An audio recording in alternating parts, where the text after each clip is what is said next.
Benar, terlihat jelas sosok Leyak yang benar-benar menyeramkan sesuai kata Andi waktu dia pergi ke orang pintar. Dengan lidah merahnya menjulur ke depan 1 meter, digawangi taring yang panjang mencuat ke atas dan bawah di kedua sisi bibirnya yang kecoklatan. Dengan mata menyala yang melotot, rambut yang panjang sampai lutut berwarna putih kekuningan yang jelas rambutnya acak-acakan.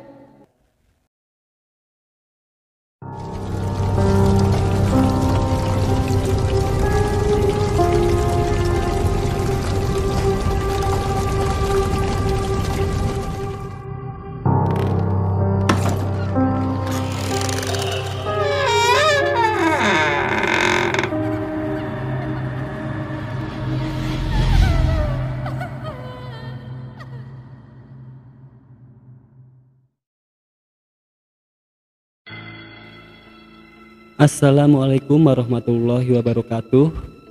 Balik lagi dengan gue Mizan Arman. Dan dalam kesempatan kali ini gue akan membawakan sebuah cerita mistis. Apa kabar kalian hari ini? Semoga baik-baik selalu, dilancarkan rizkinya, dan selalu dalam perlindungan Allah Subhanahu wa Ta'ala. Kali ini gue akan membawakan sebuah cerita yang berjudul Hantu 1 Triliun, karya dari Bayu Biru.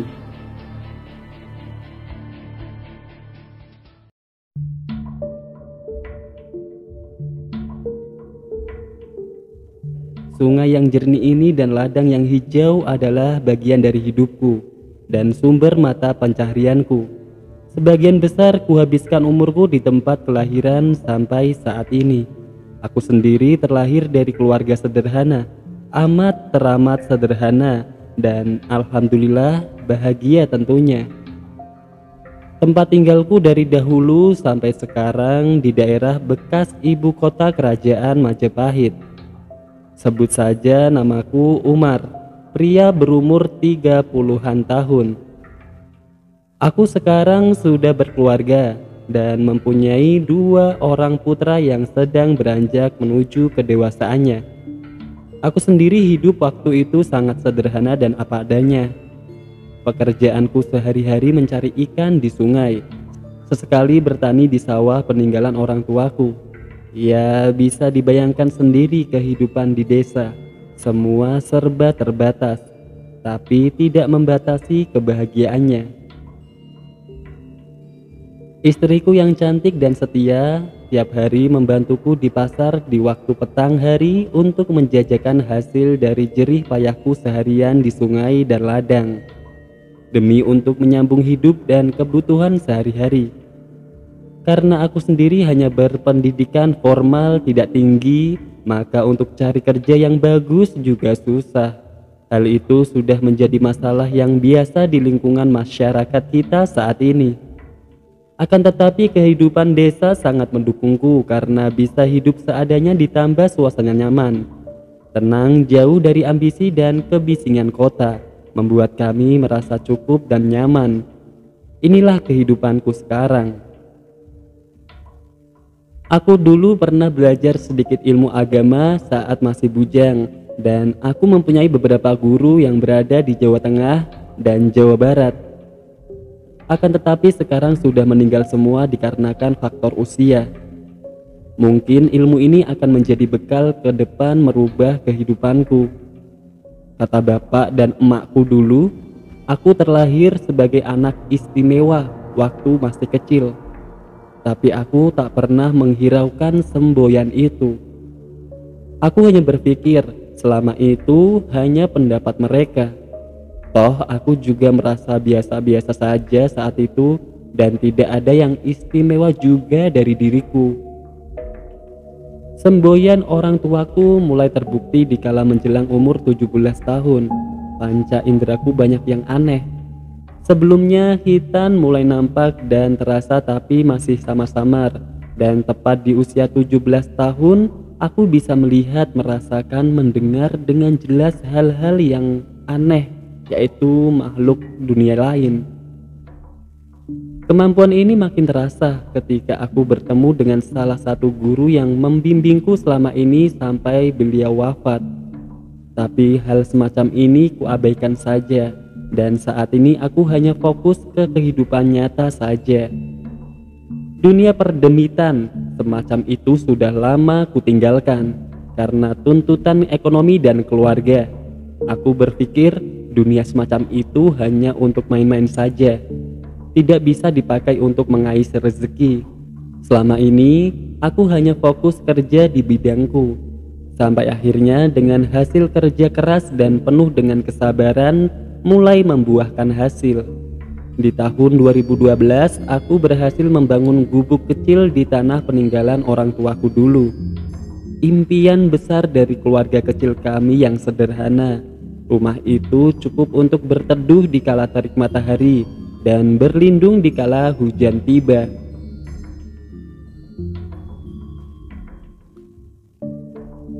Pagi di hari itu seperti biasa, aku mencari ikan di sungai jernih yang biasa kami kunjungi dengan kawan sesama profesiku, sebut saja namanya Imron.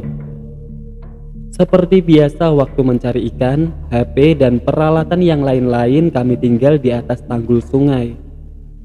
Kami biasanya mencari ikan di sungai langganan sampai sore. Di situ alat perang kami yaitu pancing dan jala sudah kami gunakan dari pagi. Saat itu kami rasa sudah cukup hari ini dengan hasil yang lumayan banyak, sekitar 9 kiloan lah. Setelah membersihkan diri di sungai dan peralatan perang kami, aku naik ke atas tanggul sungai untuk istirahat sejenak sambil merentangkan tubuh yang lelah ini. Saat masih di atas tanggul sungai, dengan badan yang masih rebahan, aku mencoba lihat HP yang dari pagi hanya tergeletak di atas bajuku dan melihat layarnya. Ternyata banyak panggilan telepon di HP-ku tidak ada nomornya seperti orang yang mau mengerjain. Aku biarkan saja, tapi setelah handphone ku taruh di atas rumput, handphone ini berdering lagi dan lagi. Akhirnya aku penasaran juga. Dengan spontan akhirnya terangkatlah handphone jadul itu di tangan kananku. Dengan perasaan agak jengkel tentunya. Assalamualaikum mas. Mas, ini aku Tono. Mas, kok sulit banget ditelepon mas dari tadi? Kayak orang penting saja. Tanya Tono seperti memberondong sasaran tanpa henti. Aku masih diam karena otakku mencerna suara itu dan sambil mengingat-ingat. Waalaikumsalam. Oh, Tono dari kota pengrajin emas itu.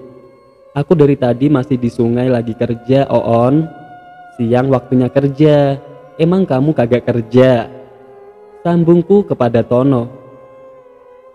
Gimana kabar kamu sekarang, Ton? Tanyaku lagi dengan basa-basi dulu. Iya mas, bener mas. Baik mas, sehat aku sekarang. Saya mau minta tolong mas. Darurat ini mas, penting pol pokoknya ini.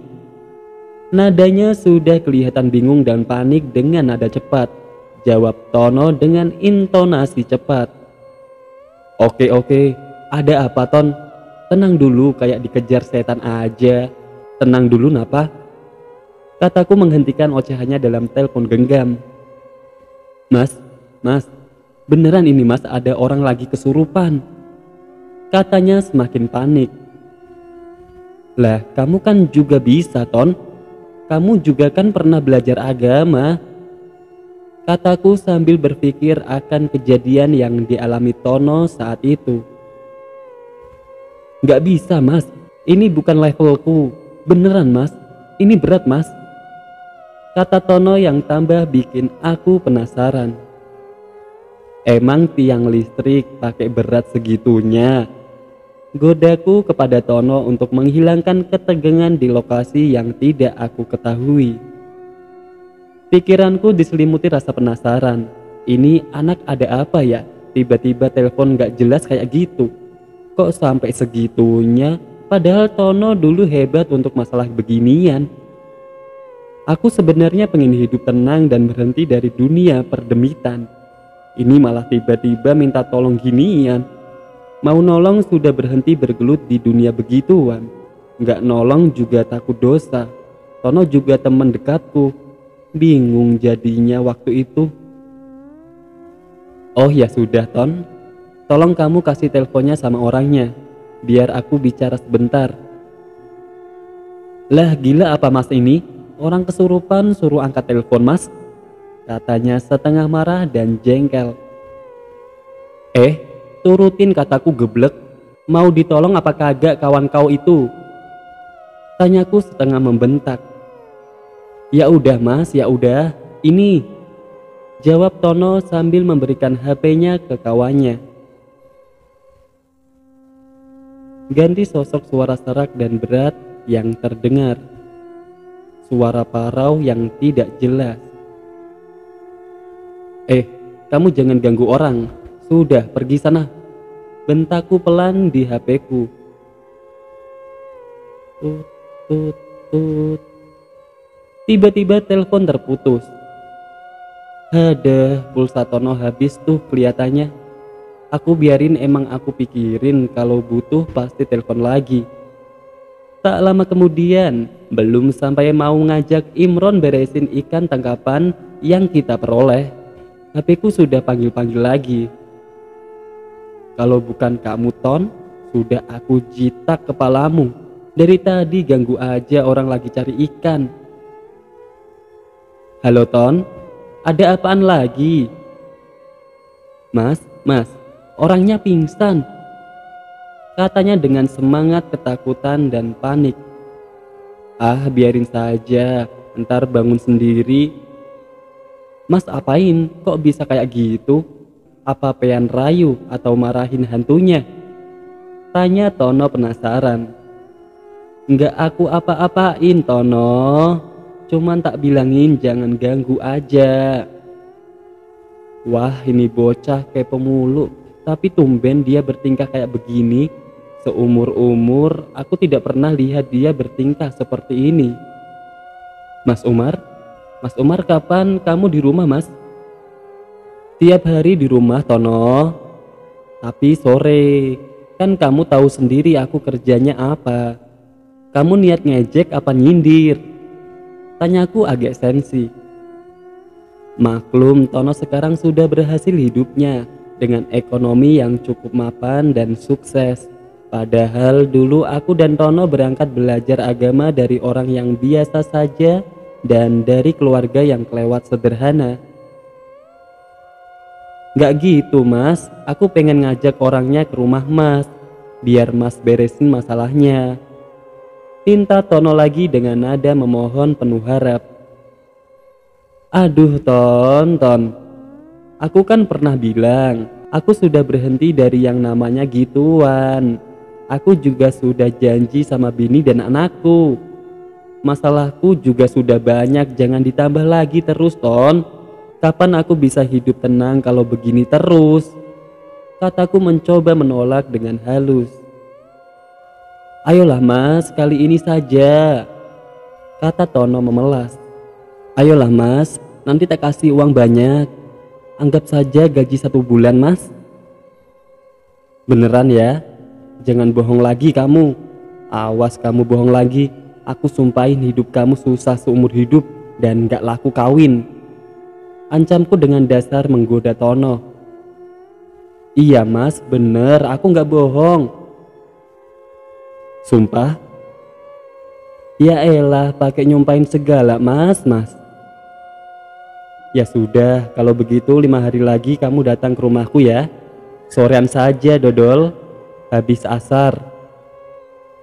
Iya mas, terima kasih. Assalamualaikum. Katanya Tono bersamaan menutup teleponnya. Waalaikumsalam, jawabku dalam hati. Sialan Tono ada aja dari dulu sukanya bikin ulah. Gak mau apa, hidup temannya tenang dan damai. Gumamku pelan sambil menaruh HP di atas rumput. Ada apaan mas? Kok kelihatannya kesel gitu? Emang telepon dari siapa? Tanya Imron yang keponya sudah tinggi. Biasa Imron tuh si tukang usil.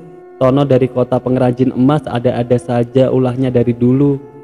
Biasanya iseng, ngajak main kagak jelas, dan sukanya bikin orang susah. Kataku dengan cuek.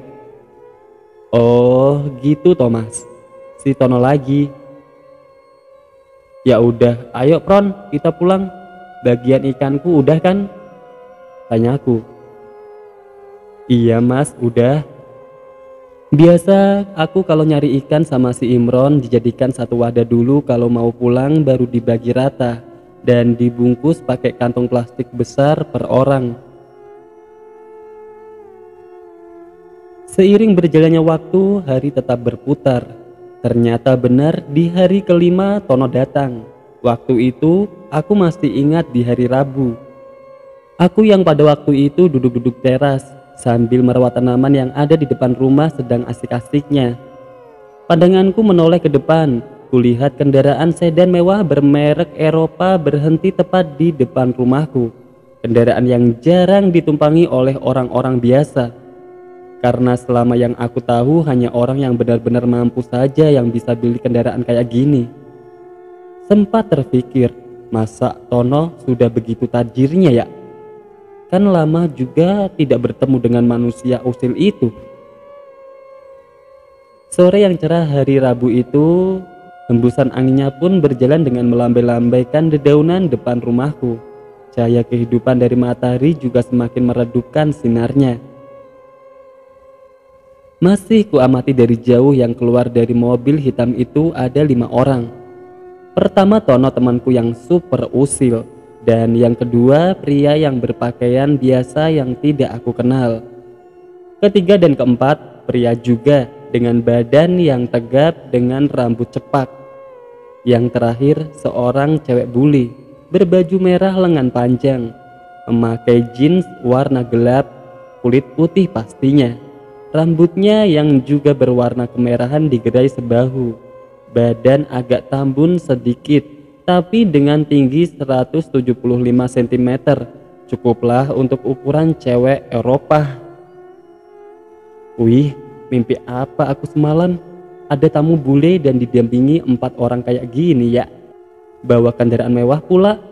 Aku sendiri sambil termenung lama melihat pemandangan di depan mataku saat itu. Perasaan semakin penasaran dan penasaran ada apa gerangan mereka ini. Masa Tono mau nikah lagi?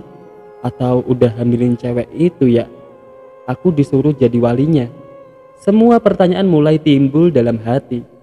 Karena dulu Tono sukanya kayak gitu pikirku. Pikiran hanya negatif thinking sama si Tono waktu itu. Tidak ada pikiran yang positif dah kalau sama cebong satu itu. Tapi sejak kedatangan mereka aku merasa aneh. Hawa hangat dan aura hitam sangat kuat mengikuti mereka berlima. Aku masih berdiri dan tetap mengamati. Si cewek bule berjalan di belakang didampingi 2 orang tersebut. Sedang Tono dan sopir berjalan di depan menuju rumahku. Aku berdiri di depan rumah sambil bersiap untuk menyambut mereka. Aura itu mengikuti mereka sampai masuk ke teras rumahku. Beneran ternyata hawa setan tua yang ganas dan sangat mengerikan menyelimuti gadis bule ini. Assalamualaikum saudara tua. Salam Tono. Waalaikumsalam Ton. Emang aku si kera bertongkat pakai saudara tua kamret? Jawabku pelan dan kesal.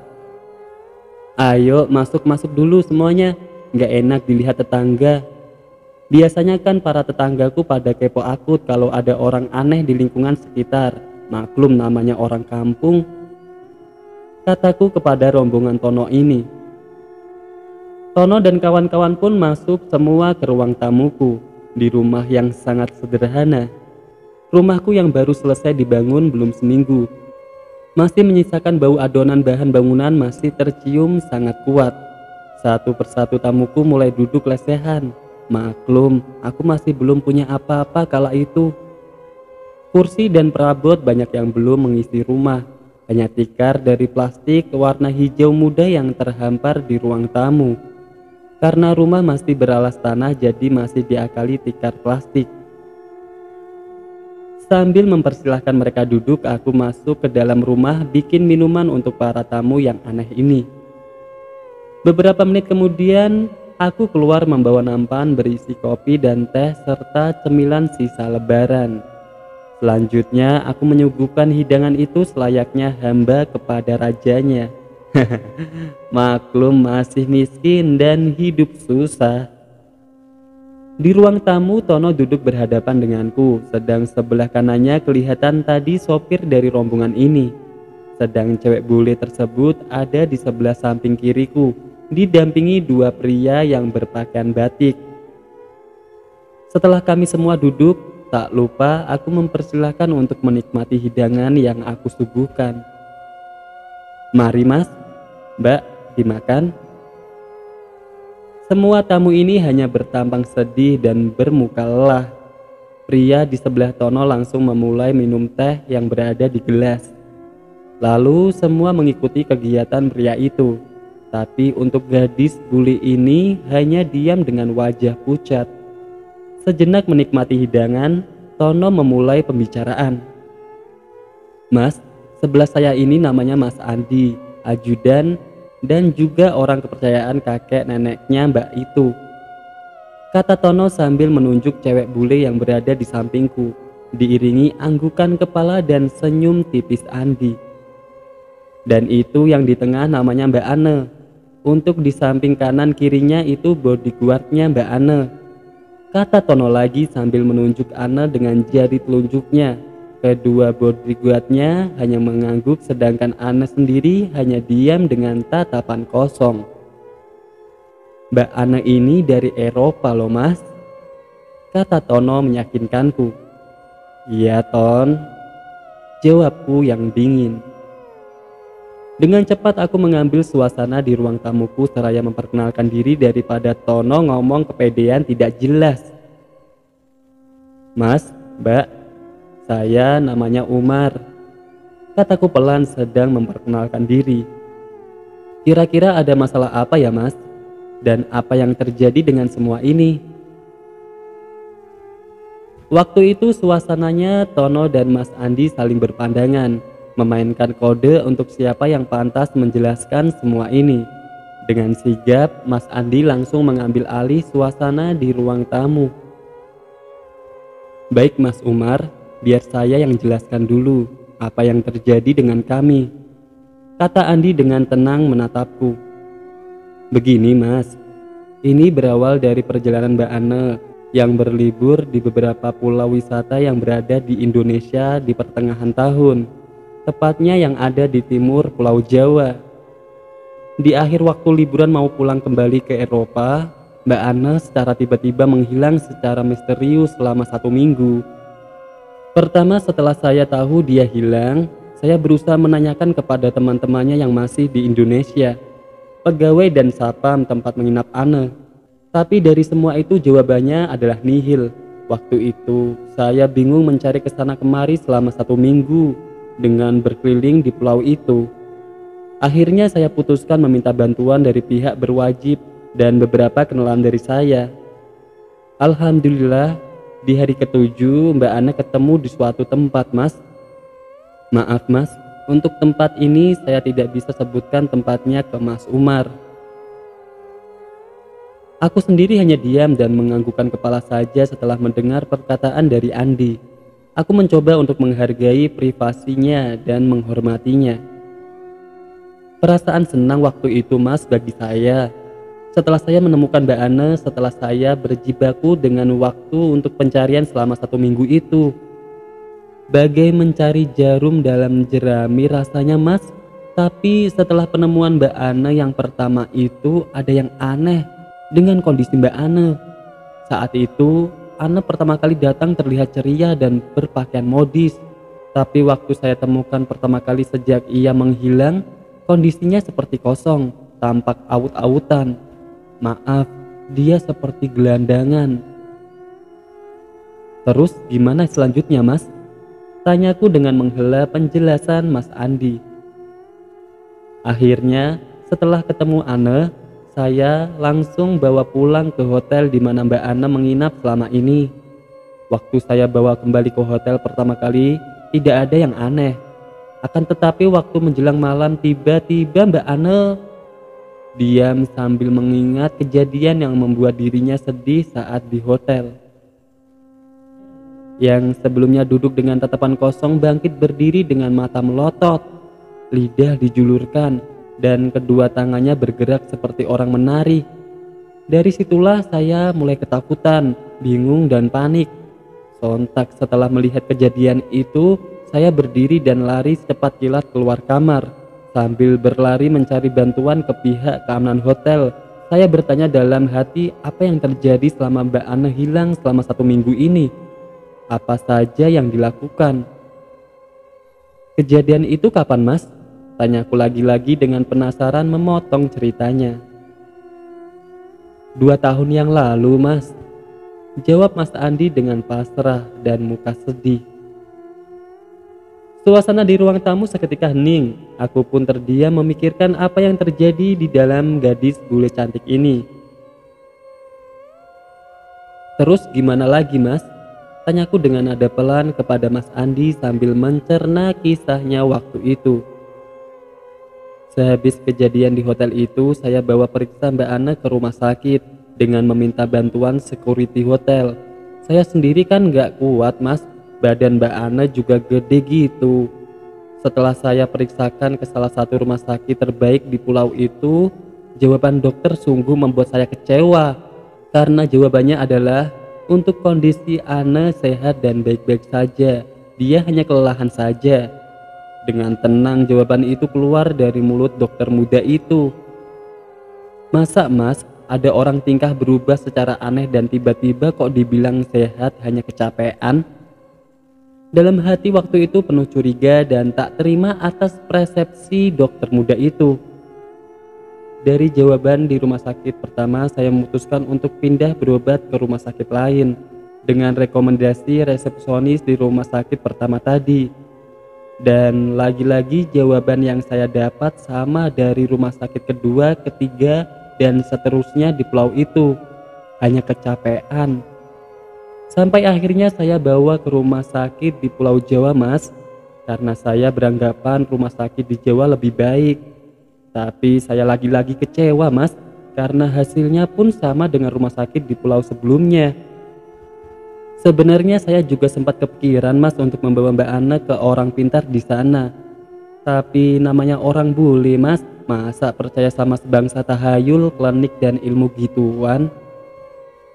Akhirnya saya juga capek, Mas, karena sudah berbulan-bulan, sudah sangat banyak rumah sakit yang dikunjungi akan tetapi tiada hasil. Kebetulan waktu itu masih di Jawa Timur, di rumah sakit terakhir kami kunjungi sebelum ke pengobatan alternatif. Ada seorang dokter yang menyarankan kami untuk membawa ke pengobatan alternatif atau orang pintar dan sejenisnya. Lah, dari sini saya bisa buat alasan kepada kakek neneknya Mbak Ana untuk pengobatan alternatif. Pada akhirnya saya mencoba memulai ke orang pintar di sisi timur pulau ini. Terus gimana, Mas, hasilnya? Tanyaku lagi memecahkan penjelasan sang Aju dan Mbak Ana. Pertama saya ke orang pintar ini dan dideteksi ternyata ada sosok hantu dengan klasifikasi sejenis leak. Tapi orang ini pada akhirnya angkat tangan, Mas, dengan alasan makhluk di tubuh Mbak Ana terlalu kuat. Saya saat itu down, Mas, dan bingung mau cari kemana lagi ini. Tapi berbekal info dari orang pintar pertama tadi, saya mulai mencari informasi pengobatan alternatif dukun, orang pintar, kiai, dan sejenisnya ke tempat lain. Karena saya kasihan pada Mbak Ana, Mas, semakin lama semakin sering kambuh penyakitnya dan kurus. Dengan kondisi seperti itu, saya putuskan untuk menyewa pengawal karena saya takut kalau sendirian menghadapi ini. Dan tidak kuat tenaga saya menahan tenaga Mbak Ana saat kambuh. Itulah kenapa saya bawa rekan bodyguard kemanapun saya pergi saat ini. Karena setiap Mbak Ana kambuh, dia langsung marah-marah tidak jelas, serta berlarian dengan mata melotot dan kedua tangannya menari-nari selayaknya leak sedang berpesta. Dengan bantuan mereka minimal saya bisa mengkondisikan keadaan Mbak Ana saat kambuh. Terus kakek nenek Mbak Ana gimana Mas? Tanyaku karena penasaran keluarganya tidak ada yang mendampinginya saat sakit kayak gini. Saya tetap berkomunikasi sama mereka Mas. Mereka di benua biru. Setiap perkembangan saya laporkan ke mereka. Beberapa kali mereka juga ikut menemani untuk pengobatan Mbak Ana. Tapi karena faktor usia, akhirnya mereka menitipkan Mbak Ana kepada saya. Dengan berat hati dan kasihan, akhirnya saya mencoba membantu dengan mengabdikan diri sepenuhnya untuk merawat dan mencarikan pengobatannya sampai sembuh. Mereka juga mengusahakan mencari info untuk pengobatan cucu kesayangannya, kata Andi serius. Untuk pengobatan alternatif sudah sampai kemana saja Mas? Tanyaku dengan santai. Insya Allah seluruh wilayah Indonesia yang ada orang pengobatan alternatif terkenal sudah kami datangi Mas, termasuk sudah di beberapa negara, jelas Andi. Aku yang awalnya tenang mendengarkan, kaget dan syok mendengar pengakuan Mas Ajudan ini. Wajah kepoku penuh tanya karena keputusasaan mereka. Spontan bibirku berucap, "Loh, sudah sejauh itu ya? Memang sudah berapa banyak yang dikeluarkan biayanya untuk itu semua Mas?" Tanyaku kepada Mas Andi. Saya juga tidak tahu Mas. Untuk masalah biaya nggak pernah mikir Mas. Dan nggak usah dipikir Mas. Kakek neneknya Mbak Ana dari kalangan orang berada kok. Intinya ingin cucu kesayangannya segera sembuh, jelas Mas Andi. Aku masih terdiam. Otakku bingung dan berpikir ulang untuk mencerna setelah mendengar info sedikit dari Mas Andi. Apa yang diperbuat makhluk itu sampai 2 tahun bersarang di tubuh putihnya itu? Ia juga sudah berkeliling Indonesia mencari pengobatan dari medis non-medis. Mas, mohon diam sebentar ya. Perintahku setengah melirik ke Mbak Ana yang masih setia dengan tatapan kosongnya. Rasa penasaran yang semakin membesar akan keberadaan makhluk dalam tubuh Ana waktu itu, akhirnya kuputuskan untuk mencoba melihat apa yang tersembunyi di dalam tubuh gadis bule tersebut. Aku duduk bersila, tanganku lipat ke depan, ku taruh di atas pahaku, sedang mataku kuperintah untuk terpejam sebentar. Dengan cara ini, aku bisa melihat Drakset, sisi gelap Mbak Ana secara utuh. Nomes Sumton, gumamku dalam hati, karena saat kulirik pandangan Tono kepadaku sedikit berbeda. Dengan cepat kembaranku keluar dari tubuhku dan mencoba melihat dengan jelas apa yang ada di tubuhnya. Benar, terlihat jelas sosok Leyak yang benar-benar menyeramkan sesuai kata Andi waktu dia pergi ke orang pintar. Dengan lidah merahnya menjulur ke depan 1 meter, digawangi taring yang panjang mencuat ke atas dan bawah di kedua sisi bibirnya yang kecoklatan. Dengan mata menyala yang melotot, rambut yang panjang sampai lutut berwarna putih kekuningan yang jelas rambutnya acak-acakan.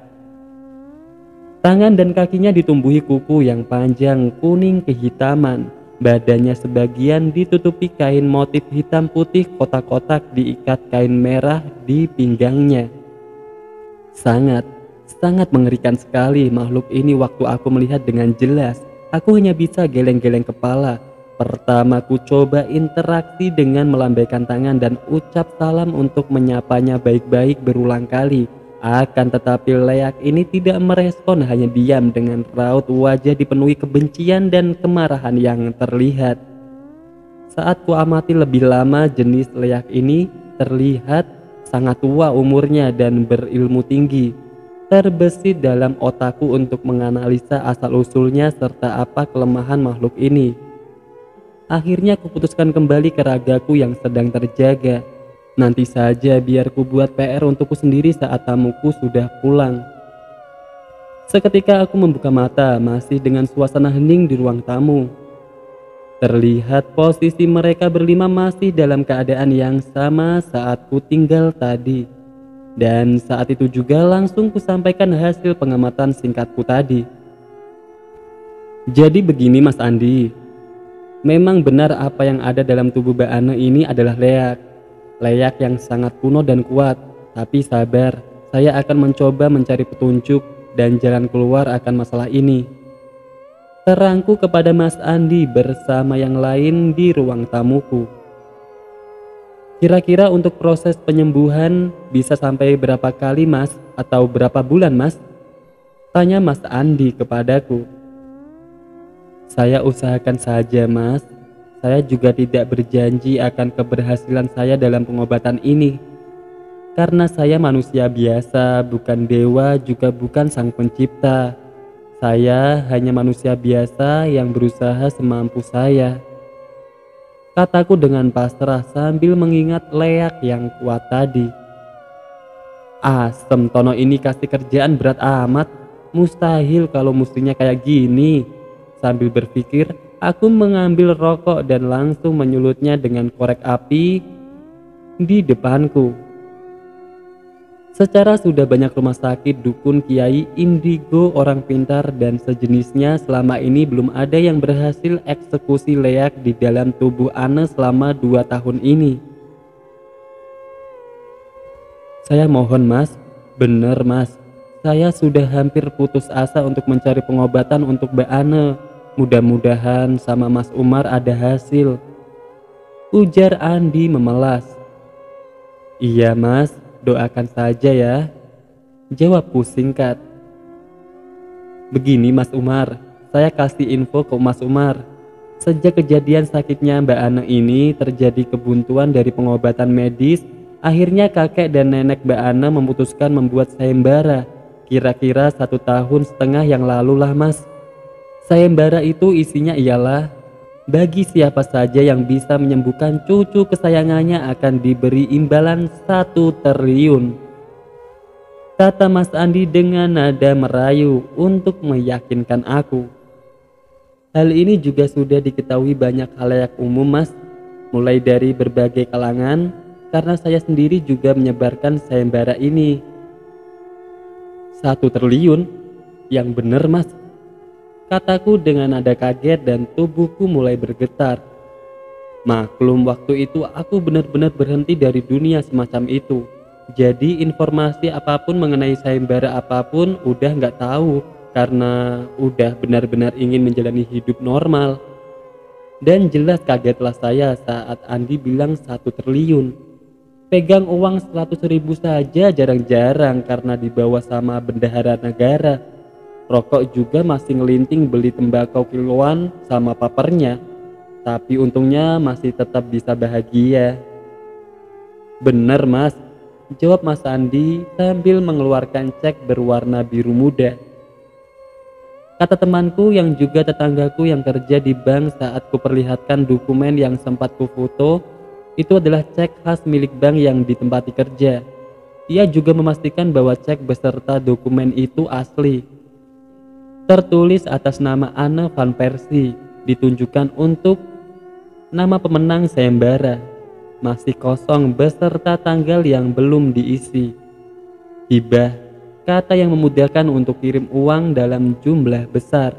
Dari perusahaan otomotif asal Bavaria dan perusahaan terkaya saat ini nomor 2 di dunia. Menurut beberapa majalah dan berita online 2019. Aku sendiri melihat dengan mata kepalaku tidak percaya begitu saja dengan tulisan di cek itu. Melihat tulisan yang tertera di cek Bank Persemakmuran Eropa tersebut tertulis nominal angka nolnya 12 digit alias 1.000 miliar. Masih geleng-geleng kepalaku tak percaya sambil menikmati rokok dan menemui hal yang mustahil pertama kali dalam hidupku. Mimpi apa lagi ini Ton? Sudah kedatangan bule cakep, masih single, tajir pula. Sayembara usang tanpa pemenang. Heran aku, sehebat itu leak ini hingga pengobatan yang dilakukan sampai ke seluruh negeri ini belum membuahkan hasil.